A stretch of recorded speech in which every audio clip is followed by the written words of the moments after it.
just need to find a place where I can lay my head.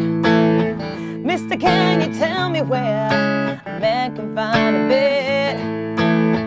Just grinned and shook my hand, and no was all he said.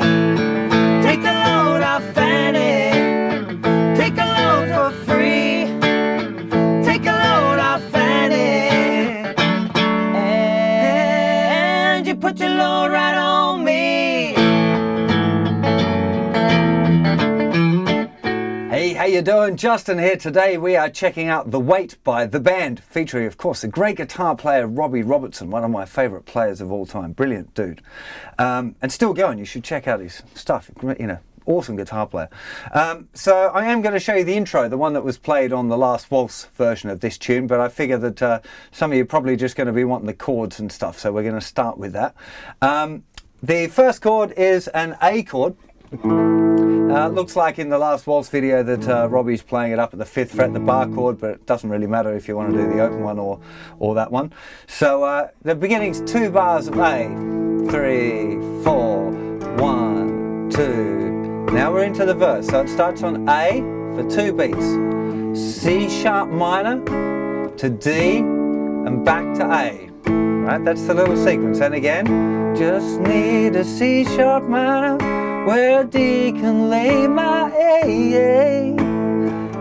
Hey mister, can you C sharp minor where a D can find an A? He just grinned and C sharp minored, and D was all he ate. So that would be the kind of, that's the verse chord sequence, and you can kind of play it in different ways, and you can experiment with where you play those chords if you want to get all fancy with it, but really you want to make sure that you got it nice and straight and playing it with a nice feel first. That's kind of the most important thing. Strongly recommend playing along with the last waltz version, actually, because the drums in that are just, it's one of the sweetest drum grooves ever played, I think. It's just sitting so far back, and if you play along with it, it'll help kind of, hopefully, get that kind of groove to rub off on you a bit, because it's fantastic. So anyway, that's the verses. So the verses always A, C sharp minor, D, and back to A. And it's that sequence running around 4 times for each verse. And the chorus, we're starting off with an A again, but just for 1 beat. And then we've got an E with a G sharp bass. Now, there's a couple of different ways of fingering this chord that work. The most common is this one here. We've got our 2nd finger down on the 4th fret of the thickest string. That finger's also muting the 5th string. Then we've got our 1st finger in the 2nd fret of the 4th string, 3rd finger, 4th fret, of the 3rd string, and little finger in the 5th fret of the 2nd string, and that's muting the thinner string. So 4, mute, 2, 4, 3, mute. Okay? That's kind of the most common way, and if you're playing an open A, it's kind of nice. You don't have to kind of jump too far, but it is a little bit stretchy. For those of you that are used to getting your thumb over and playing a bass note, there's a really nice way of playing the E with a G sharp bass, which kind of emphasizes the G sharp feeling a little bit more, which I think works quite nice in this tune. And to do that one, you'd have your thumb over at the 4th fret, and that thumb would also be muting the 5th string. And then you've got your 3rd finger on the 6th fret of the 4th string, your 1st finger on the 4th fret of the 3rd string, and your 2nd finger on the 5th fret of the 2nd string. The thinner string is muted. So it doesn't matter, you can have, and it's going to a D chord. That's the last one in the sequence. So it's A, E with a G sharp bass to D. Or you could have A, E with a G sharp, just a slightly different way of doing it, D. And if you're really struggling with that, you could just play A, E, D. You could play A, E, D, A, E, D if you want. But it's that G sharp in the bass that's kind of quite characteristic of the tune. So it does that 3 times, and then it stops on a D chord. And the bit that's kind of tricky about it, I guess, is right on the line where you have that stacked harmony where it's and you took that load right on me. That little line, that's a little bit kind of unusual because we've got a 3/4 bar in there. So just taking you through the chorus, we got A, take a E with a G sharp bass to D chord for 2 beats. Again, A, E with a G sharp bass to D for 2 beats. Last time, A, E with a G sharp bass to D for 2 beats. And then we have D, 2, 3, 4, 1, 2, 3. And then we're into the link, which is a bar of A to a bar of D. I normally put a little rundown in there, but let's finish sorting out that chorus. So the thing that normally throws people off is where the harmonies come, because the main lead vocal is going like and you put your load right on me, and then it goes to the A. So you get the put your load right on me and then the A. But because the backing vocals come a beat later, they're finishing the load right on me, and me is on the beat of the first A chord there. So it feels a little bit awkward. Again, with these kind of tunes, the best way around it is to listen to the original song. So I'd recommend counting first. So going through and take a load off Fanny, D, 2, 3, 4, 1, 2, 3, and then into the link.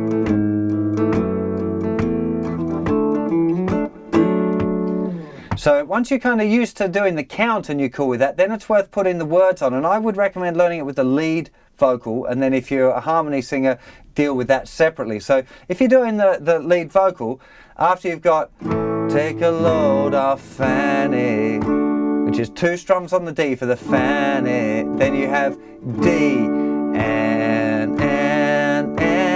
So you've got 3 levels of and in the harmony stacking up on you. You're going to be doing the and, which is on beat 2 if you're the lead vocalist. So you have D with nothing, and you put your load right on me, and then it changes. So put your load right on me, and then you're changing. Okay, it's really important that you get that right, because it's kind of, if you're not solid with it and you're playing it with other people, then it gets really messy and everyone will be coming in at a different time and kind of just sounds weird. So chorus one more time, 3, 4, we got take a load off Fanny, take a load for free, take a load off Fanny, and you put your load right on me.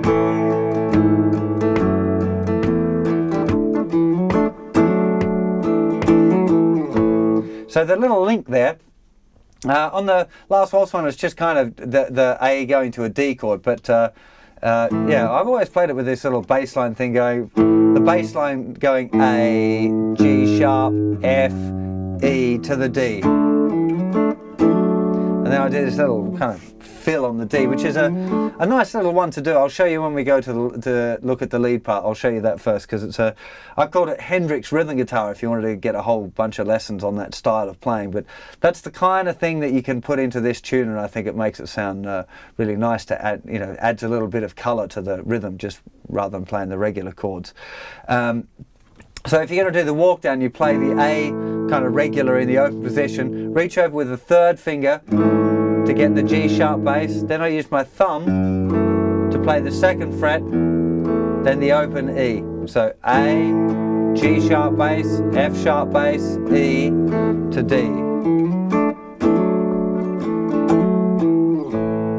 Okay, so let's get to a close-up. Check out that lick on the D first, because it's just, the rest of the song, I should note, is just repeating those 2 sections. If you listen to the original recording, there's lots of like little lead lines and stuff going on from Robbie, and they sound great. I'm not going to try and go through every single one with you, but if you wanted to check that out, that'd be a great transcribing exercise, kind of mostly kind of A major pentatonic-y kind of. That's where the vibe is coming from.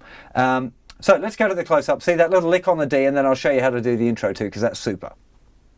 So first of all, the little riff on the D chord. You start with a regular kind of D bar chord, roll your 3rd finger over onto the 5th string and slide it up 2 frets, and then put your 1st finger where your 3rd finger was before. Okay, very common kind of Hendrix.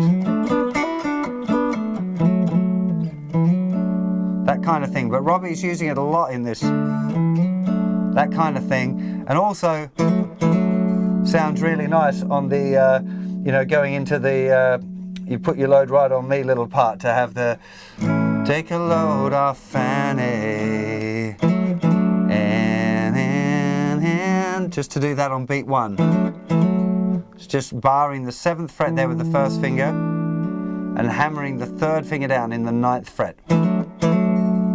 Just a very, very groovy little sound. So D, you can do that, or so you can get all sorts of nice licks here.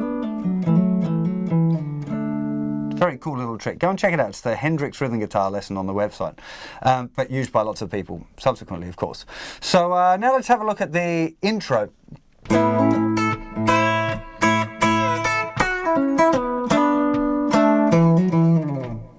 Okay, this is the one from the last waltz, and it's going to need pick and finger. So you're playing some notes with the pick and then picking out some other notes with your fingers as well. Now, we're doing a little bit of palm mute as well, so I'm using the inside of my palm there, just sitting particularly on the A string. You don't want that ringing out all bold, you want it a little bit muted. So we're starting off with a little strum playing the open A string, the 5th string, and our first finger's in the 9th fret covering the middle 2 strings. And we're hammering the 3rd finger down on the 11th fret of the 4th string. It's all just one motion with a pick. No fingers involved yet. No picking hand fingers. Now straight after that, you pick that A string again with the palm mute. That was a bit heavy. And then you're going to play the note A, which is the 10th fret of the 2nd string with your 2nd finger. You can use your 2nd finger to pick it or your 3rd finger. It doesn't really matter which finger you use to pick it, as long as it's the right note. So I tend to use my 2nd finger because I'm about to use the 3rd finger as well. But so that's the pattern. So 9s, hammer on the 3rd finger, bass, and then picking that 1 E and up, 1 E and up.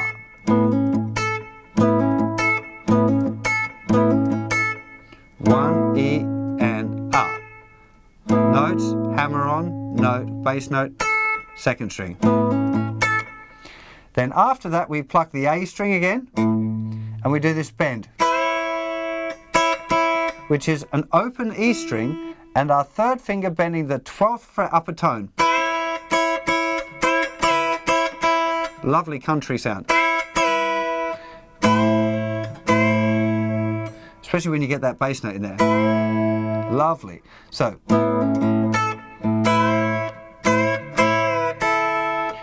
after the first time, the bass and then the notes. But then the next time, you do it all together. So you're playing the bass note, 2nd and 3rd fingers, picking the thinnest 2 strings. Then you've got this, but 12th fret with the bend, releasing, then to the 1st finger and the 10th fret.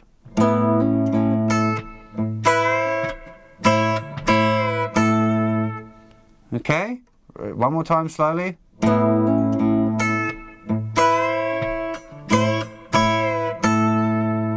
Okay, now the next part,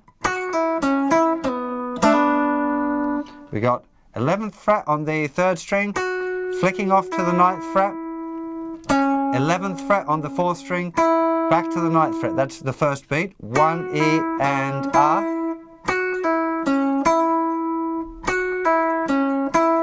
And now we've got this 3rd finger is going to slide from the 11th down to the 9th.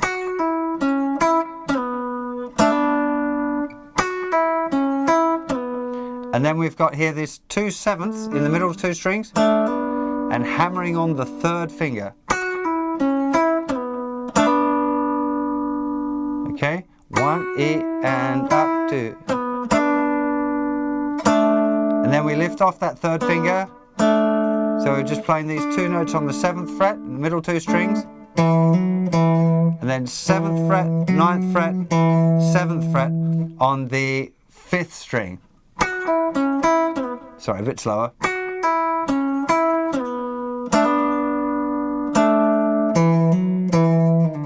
With a little trail off. Whole thing real slow.